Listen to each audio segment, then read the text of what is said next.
ایرانی وزارت خارجہ کے ترجمان نے کہا ہے کہ تہران اور واشنگٹن کے درمیان بات چیت پاکستان کی ثالثی کے ذریعے جاری ہے۔ دونوں فریقین نے ایران کی حالیہ تجویز پر اپنے رد عمل اور آراء بھی ارسال کر دی ہیں۔ ترجمان کے مطابق مذاکرات کا یہ عمل براہ راست نہیں بلکہ ثالثی چینل کے ذریعے آگے بڑھ رہا ہے، جس میں پاکستان کا کردار کلیدی ہے۔ ایرانی وزارت خارجہ نے واضح کیا کہ حالیہ پیش رفت کے باوجود دونوں ممالک کے درمیان بنیادی اختلافات برقرار ہیں، تاہم رابطے کا سلسلہ منقطع نہیں ہوا۔ بیان میں یہ بھی کہا گیا ہے کہ ایران نے اپنی تجاویز پیش کر دی ہیں اور امریکہ کی جانب سے بھی جواب موصول ہوا، جن پر مزید غور جاری ہے۔ ایرانی وزارت خارجہ کے ترجمان کے مطابق ایرانی اور عمانی تکنیکی ٹیموں نے گزشتہ ہفتے عمان میں آبنائے حرمت محفوظ جہاز رانی کے طریقہ کار پر مذاکرات کیے تھے۔ پاکستان کی جانب سے متحدہ عرب امارات کے براکا جوہری پلانٹ پر حملے کی شدید مذمت۔ وزارت خارجہ ترجمان کے مطابق پاکستان نے کل ہونے والے ڈرون حملے کی شدید مذمت کی ہے اور UAE کی حکومت اور عوام کے ساتھ یکجہتی کا اظہار کیا ہے۔ بیان میں کہا گیا کہ جوہری تنصیبات کو جان بوجھ کر نشانہ بنانا بین الاقوامی قوانین، انسانی حقوق، اقوام متحدہ کے چارٹر اور قومی سلامتی کی بنیادی اصولوں کی خلاف ورزی ہے۔ ترجمان کے مطابق جوہری تنصیبات کو کسی بھی صورت میں نشانہ نہیں بنایا جانا چاہیے، کیونکہ ایسے اقدامات انسانی جانوں، ماحول اور علاقائی اور عالمی امن و سلامتی کے لیے تباہ کن ہو سکتے ہیں۔ پاکستان نے فریقین پر زور دیا ہے کہ وہ زیادہ سے زیادہ تحمل کا مظاہرہ کریں، بین الاقوامی اصولوں اور عالمی انسانی قانون کے تحت اپنی ذمہ داریاں پوری کرتے ہوئے کشیدگی میں کمی کے لیے اقدامات اٹھائیں۔ وزیر اعلیٰ خیبر پختونخوا محمد سہیل آفریدی نے وزیر اعظم پاکستان کو CNG سیکٹر کو گیس فراہمی کی معطلی پر خط لکھ دیا۔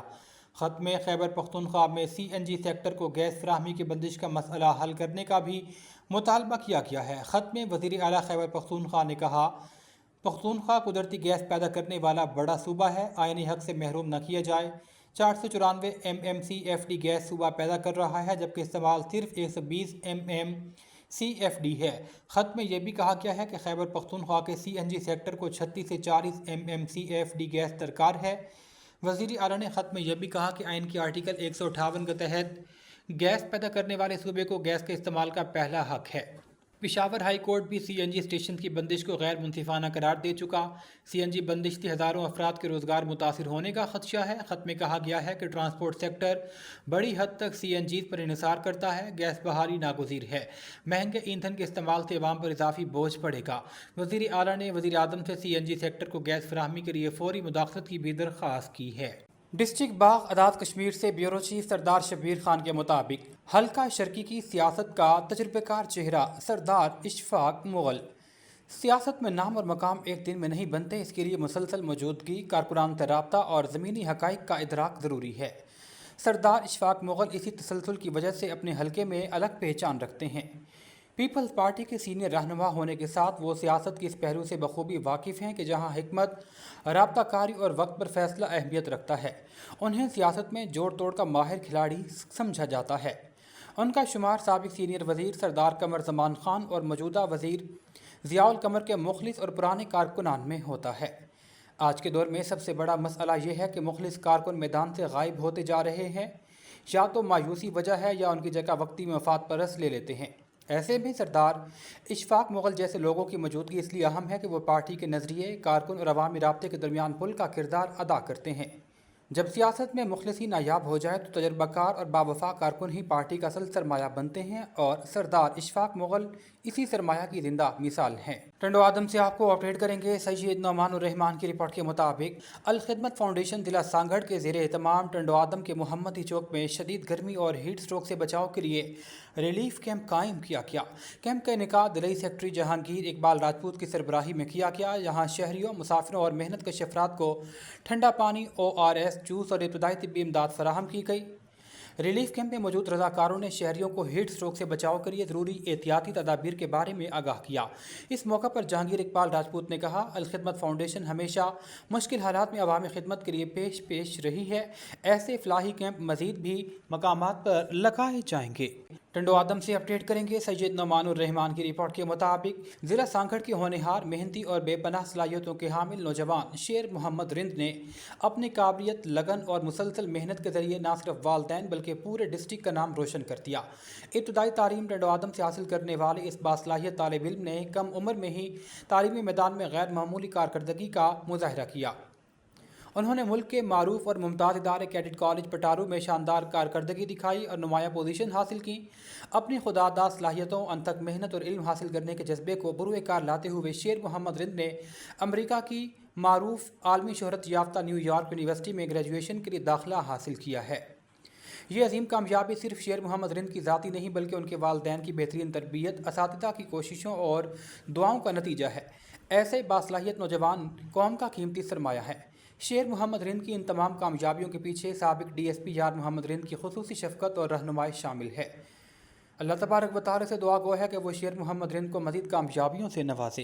Senior crime reporter Malir Karachi G M Qureshi کے مطابق ڈسٹرکٹ ملیر کے تھانہ اسٹیل ٹاؤن پولیس کی اسٹریٹ کرمنلز کے خلاف زبردست کارروائی۔ اسٹیل ٹاؤن پولیس نے خفیہ معلومات پر کارروائی کرتے ہوئے اسٹریٹ کرمنل کو گرفتار کر لیا۔ گرفتار ملزم اسٹیل ٹاؤن اور گرد و نواح کی حدود میں ڈکیتی کی متعدد وارداتوں میں ملوث تھا۔ ملزم کی سی سی ٹی وی فوٹیج سامنے آ گئی۔ پولیس نے انٹیلیجنس بیس کارروائی کے دوران ملزم کو گرفتار کیا۔ گرفتار ملزم کے قبضہ سے وارداتوں میں استعمال ہونے والا ناجائز اسلحہ بھی برآمد کیا ہے۔ پولیس نے ملزم کے خلاف مقدمہ درج کر کے قانونی کارروائی شروع کر دی۔ دوران تفتیش اہم انکشافات متوقع ہیں۔ بیورو چیف اسلام آباد فیصل عباسی کے مطابق G10 مرکز اسلام آباد میں انٹرنیشنل جٹ تحفظ موومنٹ پاکستان کے زیر اہتمام نومنتخب عہدیداروں کی دستار بندی ہوئی۔ مرکزی چیئرمین عبدالرؤف کلیر، مرکزی صدر چودھری عتیق خان، راولپنڈی اسلام آباد کی صدر نوید وڑائچ، جنرل سیکرٹری تابش محبوب جٹ اور یوتھ ونگ کے چیئرمین اعجاز جٹ، صدر محمد خرم ایوب گوندل کو منتخب کیا گیا۔ Doctor Aman Ullah chief organiser, افضل جٹ کوارڈینیٹر، سجاد گوریا سینئر نائب صدر، آصف چیمہ نائب صدر، شاہد سیال نائب صدر، احمد جٹ نائب صدر، انجم گریوال ایڈیشنل جنرل سیکرٹری، عباس گوندل جوائنٹ سیکرٹری، شیراز جٹ میڈیا کوارڈینیٹر، مقبول جٹ فینانس سیکرٹری اور چیئرمین چودھری جاوید کو منتخب کیا گیا۔ دستار بندی ہوئی۔ اس موقع پر انٹرنیشنل جٹ تحفظ موومنٹ کے رہنما خصوصی گفتگو کر رہے ہیں۔ چونکہ ذمہ دار گھرانے تو سب کا تعلق ہے اور ساڈا پیشہ ہی زراعت دے نال ہے اور زراعت ہی اس ملک دی بیک بون ہے۔ بسم اللہ الرحمن الرحیم۔ جناب علی، ہمارا ادھر اکٹھے ہونے کا مقصد یہ ہے کہ ہم اپنی قوم جو ہے نا اس کو پرپوز کریں اور بتائیں کہ جٹ کا اصل مقصد کیا ہے۔ جی سر، سن بڑی خوشی ہوئی ہے۔ جٹ انٹرنیشنل ساری کونسل جیڑی وہ جناب ایسے اکٹھے ہوئے ہیں تے اگے 2006 تو ساری یہ جٹ کونسل جیڑی ہے نا انگلینڈ تو چل رہی ہے سر۔ ہوں انشاءاللہ ساڈا پروگرام ہے کہ پنڈی اسلام آباد دے جٹ سارے اکٹھے ہون اور اسی ایک دوجے دے تحفظ دے بارے ایک دوجے نال چنگی ماڑی ہر کمے وچ جڑا اسی اکٹھے ہو جاویے جناب۔ ہمارا ایک اکٹھ ہے جٹ برادری کا جٹ تحفظ موومنٹ کے حوالے سے، یہ ہم نے ایک چھوٹی سی گیدرنگ کی ہے کہ اسلام آباد اور پنڈی کی اپنی برادری کو ایک جگہ پہ ایک پلیٹ فارم پہ اکٹھا کریں تاکہ ہم ہر دکھ سکھ میں ایک دوسرے کے شریک ہوں۔ ہمارے بچوں کو پتہ چلے ہماری ثقافت کیا ہے، جو اسلام آباد میں رہائش پذیر ہیں، جن کی پیدائش اسلام آباد میں، میرے بچے ہیں وہ اسلام آباد میں رہتے ہیں لیکن ان کو یہ پتہ ہے ہم جٹ ہیں، لیکن ہماری اپنی ثقافت اس وقت ان کو پتہ چلتی جب وہ گاؤں جاتے ہیں۔